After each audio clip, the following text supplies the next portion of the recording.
क्या इस बार मेरा CSR नेट हो जाएगा?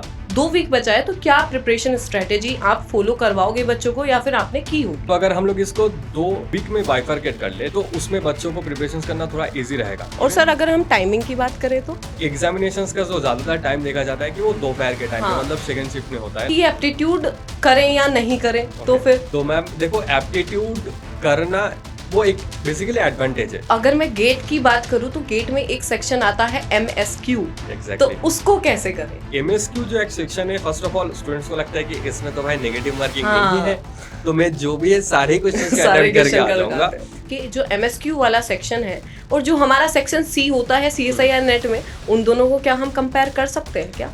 कंपेयर एग्जैक्टली करना तो थोड़ा मुश्किल होगा, बट कर सकते हैं, थोड़ा बहुत कर सकते हैं। ज्यादातर लोग ऐसे होंगे जिन्होंने PYQ भी डिस्कस कर लिए होंगे, अभी तक कर चुके होंगे वो, और रिवीजन भी कर लिया होगा। तो उनके लिए क्या हो सकता है, और जिन्होंने नहीं किया है अभी तक उनके लिए क्या हो सकता है? हाँ, तो जिन लोगों ने ऑलरेडी कर चुके हैं तो मैं उनको बोलूंगा कि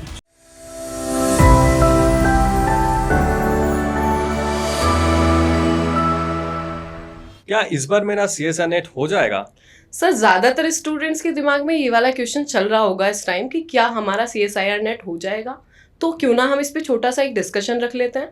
बिल्कुल। So hello everyone, welcome to CSR net Adda 24/7 and myself Shouvik sir and I am Himani Chaudhary, your chemical science educator.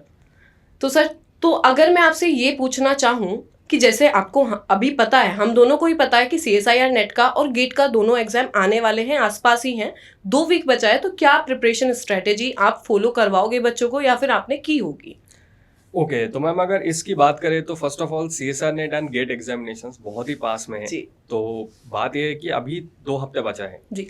तो अगर हम लोग इसको 2 वीक में बाइफरकेट कर ले, लेट सपोज कि सेकेंड लास्ट वीक हाँ। एंड लास्ट वीक में, ठीक है, तो उसमें बच्चों को प्रिपरेशन करना थोड़ा इजी रहेगा। जी। लाइक अभी जितना टाइम है, हाँ। इस टाइम में अगर हम लोग बात करें तो सेकेंड लास्ट वीक जो रहेगा, इसमें मैं मान लेता हूँ मतलब जितने भी सारे एस्पिरेंट्स अगर आप लोग तैयारी कर रहे हो काफी दिनों से, जी, तो उनका एटलीस्ट 80% सिलेबस तो कवर हो ही गया होगा। हाँ सर, ज्यादातर लोग ऐसे होंगे जिन्होंने PYQ भी डिस्कस कर लिए होंगे, अभी तक कर चुके होंगे वो, और रिवीजन भी कर लिया होगा। तो उनके लिए क्या हो सकता है, और जिन्होंने नहीं किया है अभी तक उनके लिए क्या हो सकता है? हाँ, तो जिन लोगों ने ऑलरेडी कर चुके हैं तो मैं उनको बोलूंगा कि जो भी उन लोगों ने शॉर्ट नोट्स बनाया है या फिर जो भी PYQs उन्होंने डिस्कशन कर लिया है, मतलब सॉरी PYQs का सॉल्व कर लिया है सॉल्यूशंस, basically, हाँ सॉल्व कर लिया है, तो उनको उसी पे ज्यादातर फोकस रखना जरूरी है। हाँ। मतलब अभी तो एक चीज बात यह है कि सिलेबस कंप्लीट हो चुका है, तो नए जो टॉपिक्स है ना, नए टॉपिक्स में जाने की जरूरत नहीं है। हाँ, मतलब वो कॉन्फिडेंस डाउन भी कर सकता है बच्चे का अगर नहीं हुआ, लगेगा कि मुझे 100% सिलेबस कवर करके जाना है और मैं सारी चीजें ये पॉसिबल नहीं है, कवर करके जाऊंगा, सारी चीजों को मुझे लेके चलना है, तो दैट इज नॉट पॉसिबल। तो इसीलिए मैं कहूंगा कि आप लोग अपने जो सिलेबस कवर किया है उसी पे फोकस रहिए, और उसी के साथ साथ PYQs को जरूर, हाँ, वो तो करने ही है। करते अगर कर भी लिए हैं तो मुझे लगता है जो आपने PYQ जहाँ पे भी किए हैं उसको एक बार गो थ्रू कर लो तो ज्यादा बेटर रहेगा। बिल्कुल बिल्कुल, ठीक। और जो मेन चीज रहेगा वो है कि टेस्ट सीरीज या फिर मॉक टेस्ट जिसको हम लोग हाँ सर, ये तो बच्चा छोड़ के जाता है और मुझे ऐसा लगता है नहीं जाना चाहिए। तो मॉक टेस्ट जो रहेगा उसमें आपको क्या करना है कि जो सेकंड लास्ट वीक है ना, इसमें एटलीस्ट 4 से 5 फुल लेंथ मॉक टेस्ट देनी चाहिए। अगर उसके साथ वो यूनिट वाइज मॉक टेस्ट देना भी चाहते हैं तो ठीक है, बट एटलीस्ट फुल लेंथ तो बनता है, मतलब क्योंकि अगर आपने यूनिट वाइज दे दिए हैं और फुल लेंथ नहीं दिए हैं तो आप अपने आप को एनालाइज नहीं कर पाओगे कि आप कहाँ पर एग्जिस्ट कर रहे हो इस टाइम पे। एग्जैक्टली। और सर अगर हम टाइमिंग की बात करें तो टाइमिंग की बात करें तो देखो, आप लोग तो काफी दिनों से अपने टाइम के अकॉर्डिंग पढ़ाई कर ही रहे होंगे, बट एग्जामिनेशंस का जो ज्यादातर टाइम देखा जाता है कि वो दोपहर के टाइम पे, मतलब सेकंड शिफ्ट में होता है, लाइक 2 बजे से 5 बजे तक या फिर इस टाइम पे, और इस टाइम पे बच्चे थोड़ा सुस्त रहता है, नींद आने लगती है। एग्जैक्टली। तो इस टाइम पे अगर आप लोग क्या करते हो कि वो टेस्ट उसी टाइम पे देने बैठ जाओ ना, तो आपका थोड़ा सा वो आदत बन जाएगा कि ऐसे हम लोग इसी टाइम पे जो आपका वो एग्जाम वाला एनवायरनमेंट हो गया या फिर जो मेंटलिटी हो जाता है वो फील कर पाए। सर एक पॉइंट और ऐड करना चाहूंगी, शायद वो सही हो। जैसे अगर हम बात करते हैं, हम एग्जाम दे रहे हैं, हम यहाँ पे दे रहे हैं, तो हमें पता है कि हम घर पे हैं, हम यहाँ दे रहे हैं, तो हम बहुत रिलैक्स मोड में देते हैं। बिल्कुल। तो क्या ये सही है?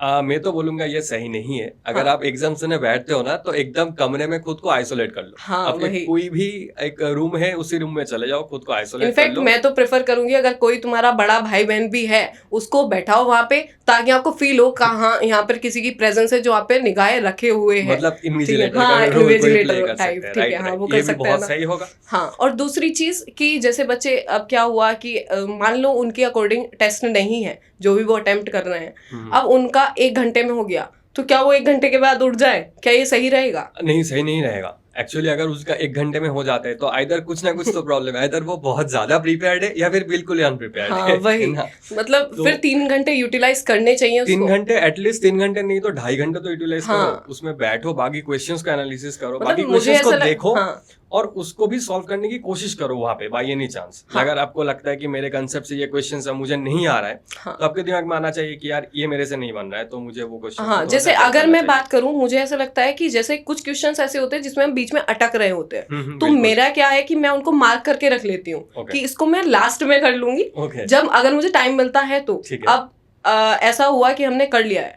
और हमारे पास क्या बचा है कि हमारे पास टाइम है अभी 1-1.5 घंटा, तो आई थिंक उस पे इन्वेस्ट कर सकते हैं हम। बिल्कुल बिल्कुल कर सकते हैं। और एक चीज मैं बताना चाहूंगा कि ज्यादातर ऑब्वियसली हम लोग केमिस्ट्री के बैकग्राउंड से, तो केमिस्ट्री ही पढ़ते हुए आ रहे हैं। हाँ।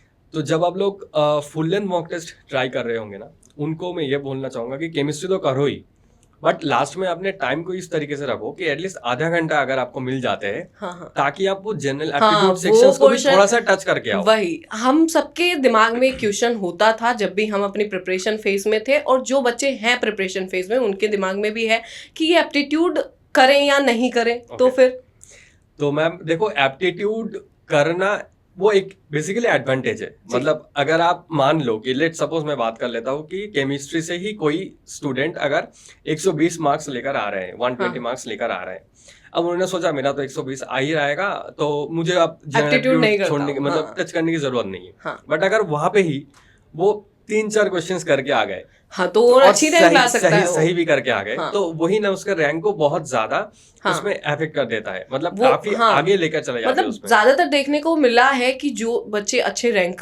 होल्डर हैं तो वो एप्टीट्यूड करके ही आए हैं, तभी उन्होंने एक अच्छी रैंक, मतलब मैंने हाँ, जितने बच्चों से अपना इंटरेक्शन किया है, उन बच्चों से मुझे यही पता चला है कि हाँ, हमने एप्टीट्यूड सेक्शन किया था, चाहे 3 क्वेश्चन, 4 क्वेश्चन, 5 क्वेश्चन किए हों, बट किए थे उन्होंने। हाँ, मतलब जो करते हैं इफेक्टिव ना, तो है, उनको काफी ज्यादा इफेक्टिव हो जाते हैं वो चीजें, एक्चुअली एडवांटेज दे देते हैं उनको। लेट सपोज किसी ने केमिस्ट्री में 110 मार्क्स लेकर आ रहा है, अब उन्होंने एप्टीट्यूड कर लिया। हाँ। और एप्टीट्यूड में उसका जो कट ऑफ है वो क्लियर हो जाते हैं, तो ये तो कितना अच्छा रहेगा उसके अच्छा लिए। रहेगा ना। डिमोटिवेट, मतलब कुछ बच्चे ऐसे होंगे कि डिमोटिवेट हो जाते हैं, अरे हम एप्टीट्यूड अब कैसे करें। तो बच्चों, मैं तो सजेस्ट करूंगी, अभी भी 2 वीक बचे हुए हैं आपके पास, तो इसमें एक चीज कर सकते हो, बाकी का टाइम अगर तुम 7 से 8 घंटा दे रहे हो अपने केमिस्ट्री को, या फिर जिस भी बैकग्राउंड से आप CSIR नेट की तैयारी कर रहे हो, तो एटलीस्ट 1 घंटा दिन का निकाल सकते हो। मैं ये नहीं बोल रही कॉन्सेप्ट पर जाओ, एप्टीट्यूड के कॉन्सेप्ट पर भी नहीं जा रहे हो तो यूट्यूब से कोई वीडियो उठाओ, उसके कॉन्सेप्ट देख सकते हो जो प्रीवियस ईयर में आए हुए हैं। बिल्कुल बिल्कुल, है ना, प्रीवियस ईयर से बहुत आइडिया लग जाता है सर। एग्जैक्टली, तो उसी को प्रैक्टिस करेंगे तो हो जाएगा। ऑब्वियसली जनरल एप्टीट्यूड है, आपका कॉमन सेंस है, उसी को आपको यूज करना है, तो बस आपको वही उसी चीज के आसपास ही क्वेश्चंस आपको देखने को मिलेगा। सर जैसे CSIR नेट की तो हम अभी मेनली बात कर चुके, तो अगर मैं गेट की बात करूं तो गेट में एक सेक्शन आता है MSQ। तो उसको कैसे करें?